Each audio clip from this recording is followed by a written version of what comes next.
Assalamualaikum warahmatullahi wabarakatuh. Bagaimana kabarnya sobat? Tentunya selalu sehat dan selalu semangat. Menjadi kebanggaan buat kita selaku tenaga marketing, tenaga pemasaran, manakala produk-produk yang kita jual ini bisa laris. Barang yang kita tawarkan semuanya bisa diterima oleh pasar dan para konsumen tidak mengeluh dengan produk yang kita jual. Bagaimana cara kita memasarkan produk? Tentunya dari berbagai sudut kita mampu untuk membuat sebuah analisis sehingga dapat menentukan strategi apa yang paling tepat untuk memasarkan produk tersebut. Salah satu tahapan memasarkan produk adalah bagaimana cara kita sebagai seorang tenaga pemasaran, tenaga marketing dalam rangka memperkenalkan produk yang kita jual. Dalam hal ini adalah kita menawarkan produk maupun jasa. Tentunya kalau produk tersebut sudah mempunyai nama, kita sebagai seorang tenaga marketing sangatlah mudah menawarkan produk-produk tersebut. Bahkan tanpa kita menawarkan pun mereka sudah banyak yang mengetahui. Apalagi ditopang dengan penggunaan media telekomunikasi sebagai sarana untuk promosi produk maupun jasa yang kita jual. Dalam rangka kita menawarkan produk maupun jasa, tuntutan itu menjadi cambuk buat kita karena target penjualan adalah salah satu ukuran kesuksesan bagaimana seorang tenaga marketing menawarkan, mempromosikan produk maupun jasa tersebut. Ada beberapa hal yang dapat kita lakukan agar pada saat kita melaksanakan proses pemasaran produk maupun jasa kita di lapangan dapat berjalan dengan lancar. Tentunya semuanya harus sudah kita atur sedemikian rupa agar apa yang kita laksanakan nanti bisa beruntut dan dapat dievaluasi dengan baik sehingga untuk berikutnya bisa ada perubahan, sehingga ada perkembangan dalam rangka pemasaran, baik itu produk jasa yang baru maupun produk yang sudah berada di pasaran. Sahabat-sahabat sekalian, dalam menawarkan produk ini ada elemen yang mudah untuk kita lakukan. Kita dapat menggunakan bagaimana pola panduan diagram 5W 1H atau 4W 1H barangkali. Mengapa, kapan, di mana, apa, bagaimana, hanya, siapa. Itu dapat kita gunakan sebagai panduan kita untuk melangkah pada saat kita menawarkan produk maupun jasa. Dengan adanya panduan yang terukur dan terstruktur, maka kita bisa lebih mudah untuk menawarkan produk maupun jasa kita.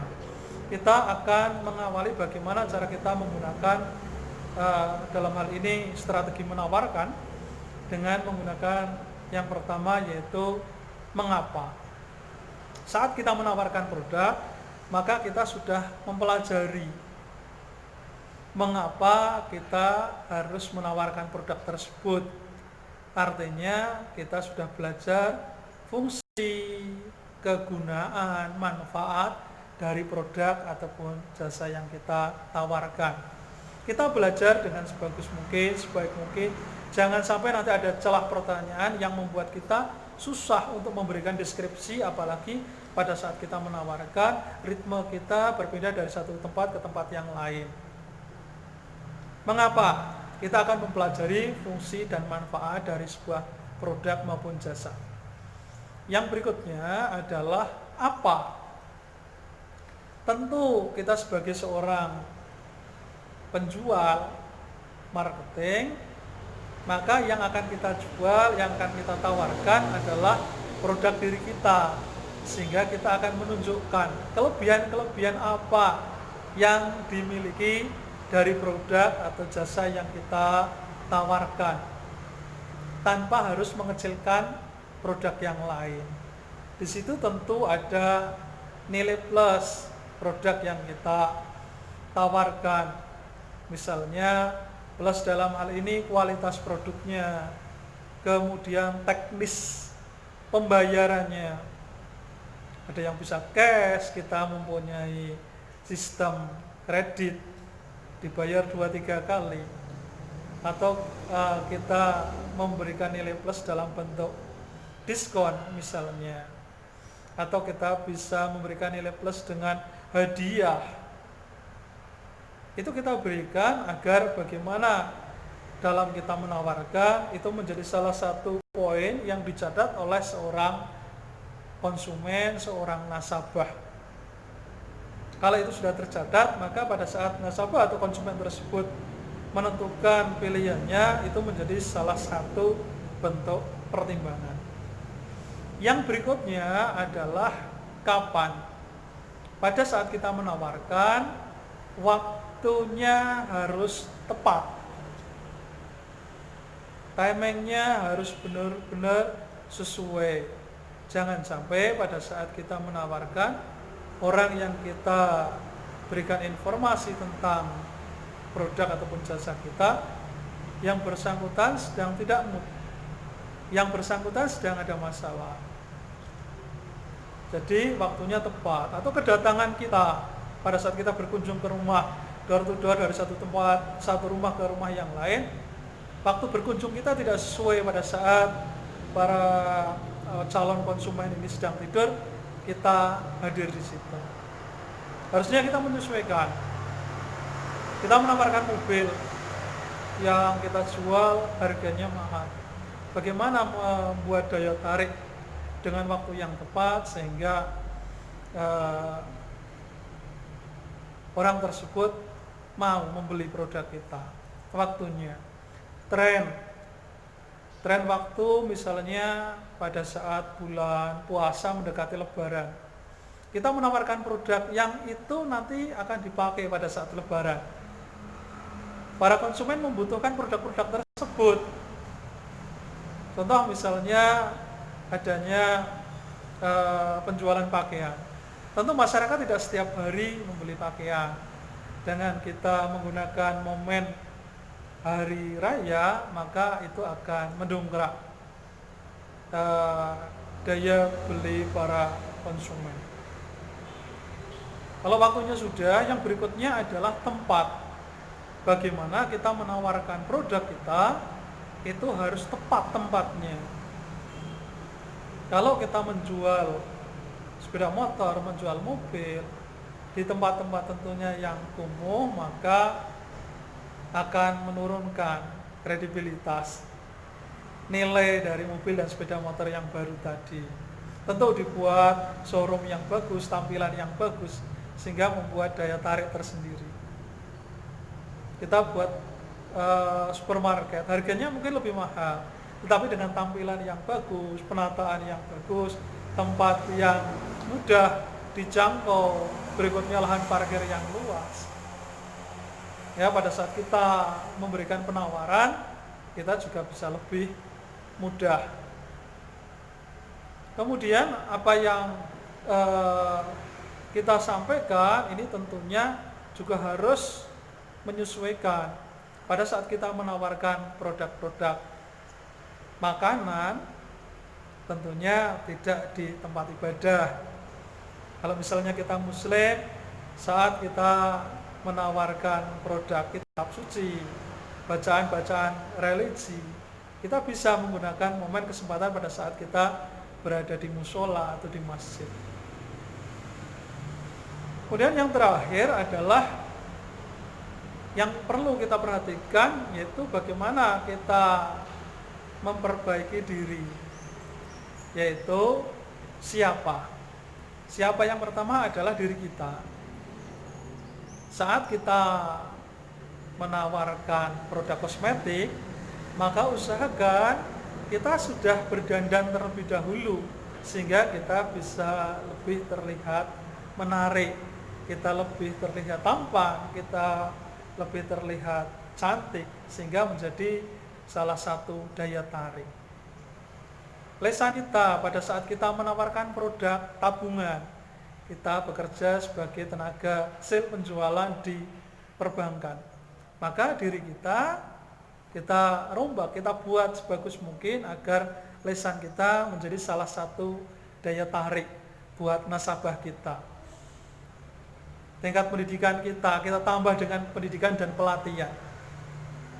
Jadi siapa yang berikutnya adalah diri kita. Bagaimana agar diri kita siap terlebih dahulu. Kemudian siapa yang berikutnya adalah orang yang kita hadapi. Siapa mereka? Seperti apa latar belakangnya pendidikan, seperti apa latar belakangnya sosial. Jangan sampai kita salah arah. Kalau kita muslim, maka jangan sampai kita berjalan menawarkan produk maupun jasa tidak sesuai dengan kemampuan atau daya beli konsumen. Contoh pada saat kita di daerah pedesaan, kemudian terpencil, akses masuk ke sana jalannya susah, tidak mungkin kita di sana menawarkan unit mobil karena akses jalannya susah. Jadi mubadir kita masuk ke sana. Inna mubadirina kanu ikhwana syayadin. Kita sebagai umat muslim tentunya kita tidak akan boros. Bidikan kita tepat, orang yang akan kita hadapi tepat. Kalau misalnya orang tersebut mungkin mempunyai taraf pendidikan yang tinggi, maka kita belajar menyesuaikan apa yang nanti akan disampaikan, omongannya seperti apa. Kita melihat dari sudut pandang sosial, seperti apa beliau berada di masyarakat, apakah seorang pejabat, ataukah mereka seorang masyarakat biasa, atau mereka, mohon maaf, seorang kalangan menengah bawah. Jangan sampai apa yang kita sampaikan karena kita tidak melihat lawan bicara kita justru malah membuat sakit hati, malah merendahkan produk kita, menurunkan produk kita gara-gara kita salah. Makanya perlu kita perhatikan tentang siapa diri kita dan siapa lawan bicara kita. Tentunya kalau ini kita perhatikan, ini menjadi salah satu strategi penawaran yang bagus yang dapat kita gunakan untuk menawarkan sebuah produk maupun jasa. Sekali lagi, pada saat kita menawarkan, tujuan kita adalah bagaimana agar konsumen, agar nasabah itu ingin memiliki produk kita dengan kita memberikan berbagai macam kelebihan yang kita miliki dengan berbagai sudut pandang baik dari kita maupun pihak nasabah maupun konsumen. Kita tidak boleh merendahkan produk kita dengan memelas, mengharuskan orang untuk membeli produk, tidak. Kita tidak menjual hari ini saja, tetapi bagaimana agar produk tersebut selalu berkesinambungan, bisa diterima, dan personal yang hadir, tenaga marketing, tenaga pemasaran yang hadir ke konsumen itu selalu diterima dengan selalu mengedepankan etiket baik, etika dan estetika. Ajining diri jalaran Sokolati, ajining rogo jalaran Soko Busono. Bagaimana sobat kita mengolah lidah kita agar bisa memberikan informasi yang jelas dan menarik. Bagaimana kita menunjukkan performa penampilan diri kita, busana kita sesuai indah dipandang oleh mereka. Yang endingnya tentunya target penjualan kita dapat terlaksana dengan sebaik-baiknya. Demikian yang dapat saya sampaikan, semoga bermanfaat pada teman-teman sekalian. Selamat mencoba. Sairi nun wal kolami wa maisturun wabillahi taufiq wal hidayah. Assalamualaikum warahmatullahi wabarakatuh.